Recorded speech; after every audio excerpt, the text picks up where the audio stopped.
Everyone, सो आज की इस वीडियो में हम बात करने वाले हैं एसबीआई एन्युटी डिपॉजिट स्कीम के बारे में कि किस तरीके से इस स्कीम के अंदर आप अपनी मनी इन्वेस्ट करके अपने लिए एक मंथली इनकम जनरेट कर सकते हैं, जो कि 20 से 25 हज़ार या उससे ज़्यादा की भी हो सकती है। वो डिपेंड करता है आपकी इन्वेस्टमेंट के ऊपर। तो आज की इस वीडियो में हम यही बात करेंगे कि हम कैसे अपने लिए एक मंथली इनकम जनरेट कर सकते हैं 25,000 के अप्रॉक्स, और किस तरीके से इनके अंदर इन्वेस्टमेंट करनी चाहिए, क्या रेट ऑफ इंटरेस्ट है, कौन ये स्कीम चला रहा है। तो हर एक चीज़ के बारे में हम इसमें बात करेंगे। सो अगर आप भी जानना चाहते हैं एसबीआई एन्युटी डिपॉजिट स्कीम के बारे में और लेटेस्ट इन्फॉर्मेशन जानना चाहते हैं 2023 की, तो इस वीडियो को देखिएगा एंड तक। अगर आपको हमारी दी गई वीडियोस इन्फॉर्मेटिव लगती हैं तो मेक श्योर आप हमारी इस वीडियो को लाइक करें और चैनल को सब्सक्राइब करें। तो चलिए करते हैं हम अपनी आज की इस वीडियो को स्टार्ट। तो सबसे पहले जान लेते हैं कि इस स्कीम को स्टार्ट किसने किया। ये स्कीम स्टार्ट की गई है एसबीआई बैंक के द्वारा, जिसमें कि एक डिपॉजिटर लमसम अमाउंट बैंक को देता है, जितनी अमाउंट उसके पास एक्सेस में पड़ी है इन्वेस्ट करने के लिए, जिसके बदले में जो एसबीआई बैंक है वो उन्हें मंथली इंस्टॉलमेंट्स के रूप में हर महीने देता है। जिस महीने आप इन्वेस्टमेंट देंगे उसके नेक्स्ट मंथ से ही जो बैंक है वो आपके अकाउंट में क्रेडिट करना स्टार्ट कर देगा मंथली ईएमआईज के रूप में, जिसमें आपका प्रिंसिपल अमाउंट और आपका जो इंटरेस्ट अमाउंट है वो बीच में ही होगा। अब बात कर लेते हैं इसके टेन्योर की। जो इसके अंदर टेन्योर है वो बहुत ही ज़्यादा फ्लेक्सिबल रहता है, जिसे आप 3 साल, 5 साल, 7 साल या 10 सालों के लिए भी इसके अंदर जो अमाउंट है उसे रख सकते हैं। इतने सालों तक भी आप चाहें तो मंथली इनकम अपने लिए जनरेट कर सकते हैं। वो डिपेंड करता है कि आप कितनी अमाउंट इसमें डिपॉजिट करवा रहे हैं। इसके अलावा ये आरबीआई से रेगुलेटेड है, तो आपकी जो मनी का लॉस है वो कम्प्लीटली खत्म हो जाता है। आप इसके अंदर टेंशन फ्री सेफ तरीके से जो अपना पैसा है वो इन्वेस्ट कर सकते हैं। तो अब बात कर लेते हैं इसकी रेट ऑफ इंटरेस्ट की। इसके ऊपर जो रेट ऑफ इंटरेस्ट है वो सेम मिलता है जो कि टर्म डिपॉजिट पे हमें मिलता है, जो कि अप्रॉक्स 5 से 6% तक होता है। और जो सीनियर सिटीजन्स हैं उनके लिए थोड़ा सा एक्स्ट्रा हो जाता है, जो कि 0.5% जो गवर्नमेंट अपनी हर स्कीम के साथ देती है। इसके अलावा अगर कोई एसबीआई का स्टाफ मेंबर है या एसबीआई का पेंशनर है तो उस केस में उन्हें 1% इंटरेस्ट रेट, जो एक्चुअल रेट है उससे 1% जो इंटरेस्ट रेट है वो एक्स्ट्रा मिलेगा। सपोज कीजिए अगर सीनियर सिटीजन का जो इंटरेस्ट रेट है वो 6.2 है और साथ ही अगर वो एसबीआई का पेंशनर भी है, तो उस केस में जो उसे रेट ऑफ इंटरेस्ट मिलेगा वो मिलेगा 7.2% का, जो कि बहुत ही अच्छा रेट ऑफ इंटरेस्ट है। इवन ये हमारी एफडी को भी बीट कर देता है, एफडी से भी ज़्यादा ये हो जाता है। मिनिमम अमाउंट की अगर हम इसमें बात करें तो मिनिमम अमाउंट है 25,000 और गवर्नमेंट ने इसमें मैक्सिमम लिमिट पर किसी भी तरीके की रिस्ट्रिक्शंस नहीं रखी हुई है। मैक्सिमम आप जितने चाहें इसके अंदर जो पैसे हैं वो इन्वेस्ट कर सकते हैं। 25,000 इज द मिनिमम स्लैब और इसके ऊपर मैक्सिमम आप जितना चाहें उतना करवा सकते हैं। देन इसके बाद देख लेते हैं लोन फैसिलिटी का। जो भी आप इसके अंदर अमाउंट डिपॉजिट करवाते हैं, जिस टाइम आप लोन लेने जाएं तो आपका जो भी रिमेनिंग बैलेंस है उसके ऊपर आपको 75% तक का जो लोन है वो बहुत ही अच्छे इंटरेस्ट रेट के ऊपर आपको हर कोई बैंक जो है वो प्रोवाइड करवा देगा। इसके अलावा इस स्कीम को ओपन करवाना बहुत ही आसान है और इसे आप ऑल ओवर इंडिया, बहुत सारी ब्रांचेस हैं, किसी भी ब्रांच से ऑपरेट करवा सकते हो। किसी भी एसबीआई के ब्रांच में आप इजीली इसे ट्रांसफर भी करवा सकते हो बिना किसी रिस्ट्रिक्शन के। और अगर अब हम इसमें बात करें प्री मेच्योर विड्रॉल की, तो प्री मेच्योर आप इसे खत्म भी करवा सकते हैं। वो कैसे होगा, जो भी जब डिपॉजिटर की अगर डेथ हो जाती है तो डिपॉजिटर की डेथ पर जो ये एन्युटी डिपॉजिट स्कीम है ये ऑटोमेटिकली ही प्री मेच्योरली खत्म हो जाएगी और जितनी अमाउंट है वो नॉमिनी को दे दी जाएगी।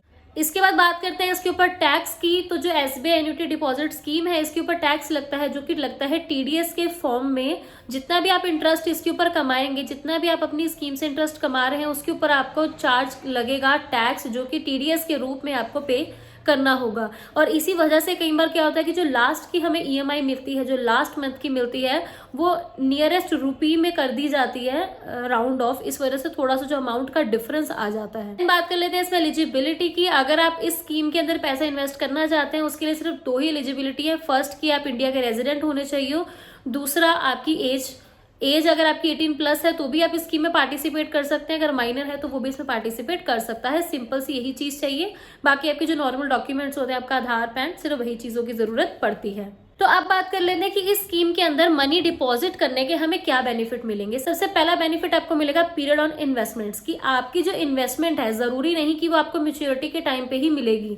इसके अंदर सबसे बड़ा यही बेनिफिट है कि आपको जो इसके अंदर इंस्टॉलमेंट्स है वो नेक्स्ट मंथ से ही मिलनी शुरू हो जाएगी। सपोज कीजिए आपने अप्रैल में बैंक को पैसे दिए हैं, तो मई से ही आपकी जो नेक्स्ट मंथ की इंस्टॉलमेंट्स है वो आपकी स्टार्ट हो जाएंगी, जिसमें प्रिंसिपल अमाउंट और आपका जो इंटरेस्ट अमाउंट है वो एड अप होगा। तो इसके अंदर आप फ्लेक्सिबली चूज कर सकते हैं कि आपको कितने सालों के लिए चाहिए, 3 साल, 5 साल, 7 साल, 10 साल, 15 साल। तो फ्लेक्सिबली बहुत इजीली चूज कर सकते हैं, जो कि अगर हम एफडी के कंपैरिजन में देखें तो उसकी जो अमाउंट है हमें मेच्योरिटी पर ही मिलती है। चाहे आरडी में देखें तो उसकी भी मेच्योरिटी पे मिलती है, पीपीएफ में भी इवन मेच्योरिटी पे ही मिलती है। तो ये सबसे बेस्ट तरीका है जिससे आप अपनी मंथली इनकम जनरेट कर सकते हैं। दूसरा बेनिफिट आपको मिलेगा अमाउंट मीन्स आपके पास इसमें किसी भी तरीके की रिस्ट्रिक्शन नहीं है अपर लिमिट की। आप जितनी मर्जी चाहे इसके अंदर इन्वेस्टमेंट कर सकते हैं, जितनी आपकी पॉकेट अलाउ करती है। 10 लाख, 15 लाख, 20 लाख, 50 लाख, जितने चाहें आप इसमें डिपॉजिट करवा सकते हैं, कोई भी तरीके की लिमिट नहीं है। इसके बाद आपको इस पे तीसरा बेनिफिट क्या मिल रहा है, लोन का बेनिफिट, कि आपको 75% जो आपका रिमेनिंग बैलेंस है उसके ऊपर आपको जो लोन है वो कम से कम इंटरेस्ट रेट के ऊपर मिल जाएगा। प्लस उसमें क्या होगा, आपका जो भी मंथली ईएमआई आपको मिल रही थी बैंक से, वो बस आपको नहीं मिलेगी, वो सीधा आपके लोन में एडजस्ट कर दी जाएगी। तो अब एक बार इस स्कीम के ऊपर मिलते हुए इंटरेस्ट रेट्स को देख लेते हैं, जो डिफरेंट पीरियड ऑफ टाइम के अकॉर्डिंग है कि आपको कितना रेट ऑफ इंटरेस्ट मिलेगा और सीनियर सिटीजन को कितना रेट ऑफ इंटरेस्ट मिलेगा। तो मैं आप सबको पहले ही बता दूं, जो जनरल पब्लिक को मिल रहा है, जो सीनियर सिटीजन है, उन्हें 0.5% का जो इंटरेस्ट रेट है वो एक्स्ट्रा मिलेगा। इसके अलावा अगर आप एसबीआई के स्टाफ मेंबर हैं या एसबीआई के पेंशनर हैं तो आपको 1% उससे भी एक्स्ट्रा मिलेगा। तो एक बार देख लेते हैं। अगर आप इसके अंदर चूज करते हैं 7 से 45 डेज का पीरियड, तो जो जनरल सिटीजन है उसे मिलेगा 2.9% और सीनियर सिटीजन का 0.5 इंक्रीज करके हो जाएगा 3.4%। अगर आप 46 डेज से 178 डेज का करवाते हैं तो आपका जो जनरल सिटीजन का रेट है वो हो जाएगा 3.9 और वाइसो वर्सा वैसे ही 0.5 इंक्रीज हो जाएगा। देन अगर 179 डेज से 364 डेज के लिए 4.4%, 1 ईयर से अगर 2 ईयर तक करवाते हैं तो 5%, 2 साल से 3 साल तक अगर आप करवाते हैं तो होगा 5.1%, 3 साल से 5 साल तक अगर आप करवाते हैं तो 5.3%, और अगर 5 से 10 सालों तक चूज करते हैं तो 5.4%। प्लस इसमें जो सीनियर सिटीजन है उन्हें मिलेगा 6.2%, जो कि काफ़ी ज़्यादा अच्छा रेट ऑफ इंटरेस्ट जो है गवर्नमेंट आपको इस स्कीम के ऊपर दे रही है, जिस इनकम भी जनरेट हो रही है। तो एक बार हम एन्युटी डिपॉजिट स्कीम के कैलकुलेटर की तरफ देख लेते हैं कि कितनी मनी डिपॉजिट करवाने पर आपको कितनी मनी हर महीने जो सरकार है वो आपको देगी। तो आपको कैलकुलेटर आपकी स्क्रीन के ऊपर दिख रहा होगा। इसमें हम सपोज करते हैं कि हम अमाउंट डाल रहे हैं 15 लाख रुपए की। सपोज कीजिए आप 15 लाख रुपए इन्वेस्ट करना चाहते हैं, तो इस 15 लाख के ऊपर हम ये मान के चलते हैं कि आपको रेट ऑफ इंटरेस्ट मिल रहा है 6% का। 6% ऑन एन एवरेज मान के चलते हैं 6% के रेट ऑफ इंटरेस्ट से, और हम इसमें मान लेते हैं कि हमें 5 साल तक मंथली ईएमआई चाहिए। आप चाहे तो 10 साल भी करवा सकते हैं, आप चाहे तो 7 साल भी करवा सकते हैं।